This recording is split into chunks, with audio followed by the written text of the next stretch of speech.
The University of Technology will be marching to the police minister's offices today. They're demanding action against officers responsible for the fatal shooting of a student last week. Now, Malungelo Boy's been following the story for us. It was a big story last week, Malu, and thanks for coming in this morning. Let's talk firstly about what has led to this march. Just remind those who might have forgotten or didn't hear about what was happening on campus. So on Thursday last week, Yuveka, there were SRC elections in the Tshwane University campus, and something went horrible wrong there. Students are saying that the polling stations opened late, and when they opened, they were not ready.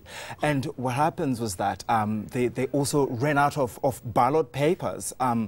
One of the things that I've been told is that the Tshwane University campus has about 16,000 students, and the student leaders are saying that this company that has been hired by the university to in fact run these elections was completely incompetent, and it seems as if they didn't know what they're doing. The interesting thing is that, Yuveka, the students are saying that when when ballot papers ran out, a person came in with these ballot papers, and some of these ballot papers were already marked, and that set students crazy, and because they were saying that clearly there was going to be an election rigging here, and that's what caused the chaos, and police were called in to diffuse the situation, but it went south because what I know from what I've been told by eyewitnesses is that police were able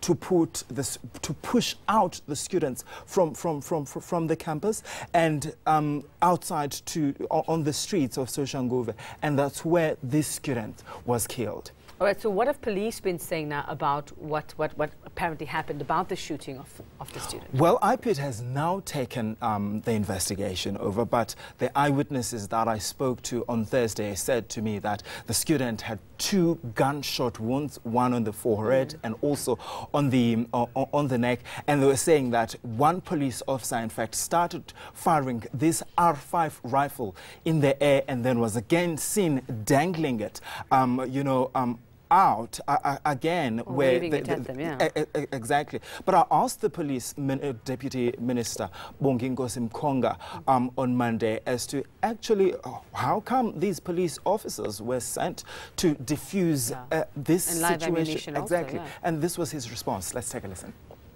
I'm investigating together with the IPIT.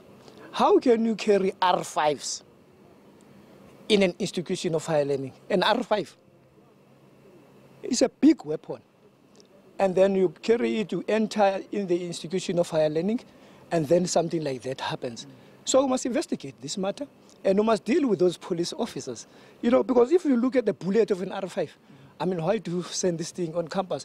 Students who are defenseless, they don't have firearms, these people, and then we are carrying, R5s. So we're investigating the matter. The IPT have taken it up, and I'm going to follow it up as a deputy minister to its own conclusion, this matter.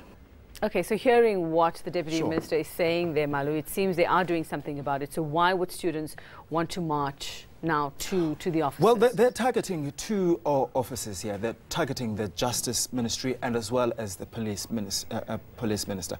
There's a need for accountability here. An urgent need. An urgent need for accountability. And they want the investigation, in fact, to be speeded up as soon as possible, because it's important for them to get answers. In fact, Tshwane University campus remains closed.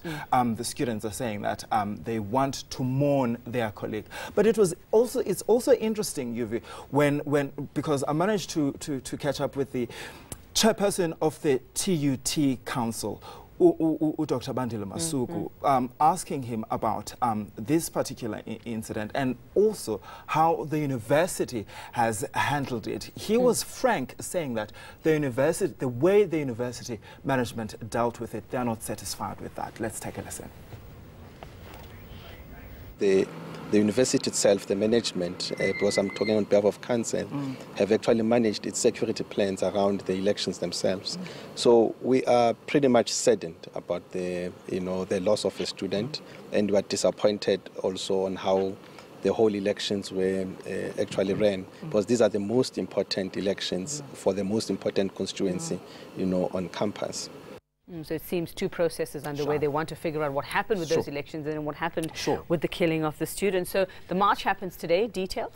So the students, I've been told, they'll be bussed from Soshanguve to Church Square in Pretoria. From there, then they will embark on their march to these two offices. All right, you'll keep an eye on that one for us. Thanks very much, Malungelo Boy. We'll let you get on your way to catch up with that. And